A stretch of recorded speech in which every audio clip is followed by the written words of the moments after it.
po talaga ang iba't ibang sources. Itinago rin po kasi nila yung kanilang telepono. Dahil alam niyo po, Sino po ang nagtago? nung una po kasi, nung lumabas si Sergeant Gutesa, lahat sila ay pinatawag, no? Siguro sila ang magkwento mamaya. Pinatawag sila at right there and then, kinuha po yung kanilang telepono. Hindi, gusto ko sila nang magkwento. Sila po, Sino ang pwedeng magkwento doon sa bahagi na yon na sinasabi ni Attorney Baligod? Yung tungkol sa telepono, sino yung kumuha ng telepono?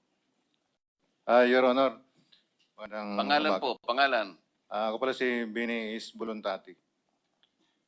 Your Honor, nung pumutok yung flood control po, 2024, nakapagsalita na po dito si Master Sergeant Orly Gutisa. Ngayon, maraming nagliligaw sa amin. Ano po? Ano po? Nililigawan po kami na hindi na po kami magsalita para manahimik na lang po. Una niya, napatawag kami sa Sino po rapport. ang lumiligaw sa inyo? Si si dating Chief of Staff Nick Torre po. General Torre po. General Nick Torre. Yes po, Your Honor. Anong klaseng panliligaw naman ang ginawa sa'yo? Siyempre yung nanliligaw, kumbaga sa babaeng nililigawan, kung ano-ano ang ino-offer, kung minsan may bulaklak, may tsokolate, pinakikita ang kagandahang loob, lalaki, para lang maibig mo. Anong klaseng panliligaw ang ginawa niya? Una, Your Honor, kinausap kami na pirma ng affidavit na walang bisa namin yung mga sinasabi ni Orly Gutisa po. Ibig sabihin, pinagagawa kayo ng affidavit na huwag ninyong patotohanan Opo, Your Honor. yung mga pinagsasabi Opo, Your na Honor. nauna ni Sergeant Gutesa. Opo, Your Honor. Pumayag ba kayo?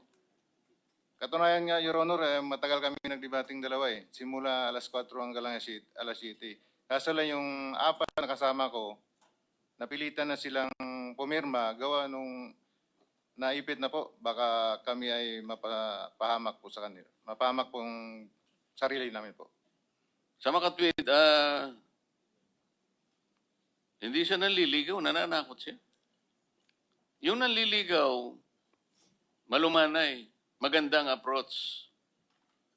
Pero natakot ang mga ibang kasama mo, nakapirma doon sa kanyang Nakapirma, Your kagustuhan na huwag patotohanan yung sinasabing nauna ni Sergeant Gutesa. Yes, Your Honor. Bali, 5 kami po yung pumirma. Ako yung pinakahuling pumirma. Pero ngayon, sinasabi mo na napapirma ka lang dahil napilitan ka lang. Yes, Your Honor. Pagkatapos noon, ano naman ang pabuya na binigay sa iyo kung meron?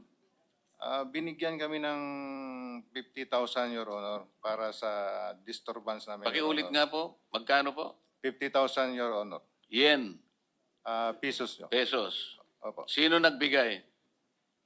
Yung si Annalisa Gaspar po. Yung staff niya doon po. O ano naman ang, bakit nila kayo binigyan, kayong lahat binigyan ng 50,000 pesos? Yes, Your Honor.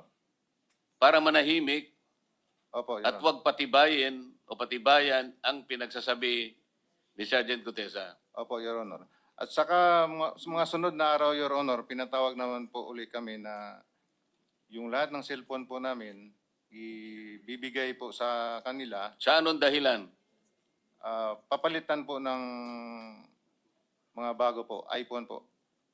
Ano bang klase yung mga cellphone nyo? Nokia? iPhone 16. So papalitan nila ng mas maganda. Yes, Your Honor. Alam ninyong dahilan kung ba't nila gagawin yon.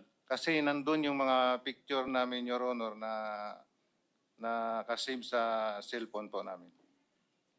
Ano pa lang nangyari? Paano kayo nagkaroon pa ng mga litrato Your na Honor, nasama dito sa inyong pinagsamang salaysay?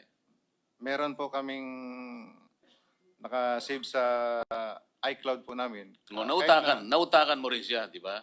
Yes, Your Honor. Kahit babasagin po yung cellphone ko, hindi ko po i-restore sa isang cellphone po. Pinapatunayan pa ba ninyo yung sinasabi niya sa kayo po? Your Honor, Pangalan Good po? morning. Rose Bertopan. Idagdag ko lang po. Ito po yung cellphone na binigay sa amin. Pakisabi mo kung anong klase ng cellphone para ma-record. iPhone 16e, 128 GB. Magkano yan sa ngayon? Hindi ko, mga 30 plus siguro, Your Honor.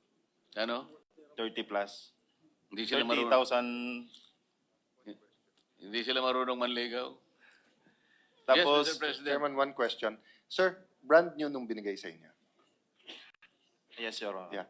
May I ask the staff mamaya yung ano tawag doon? IME. May number yan eh.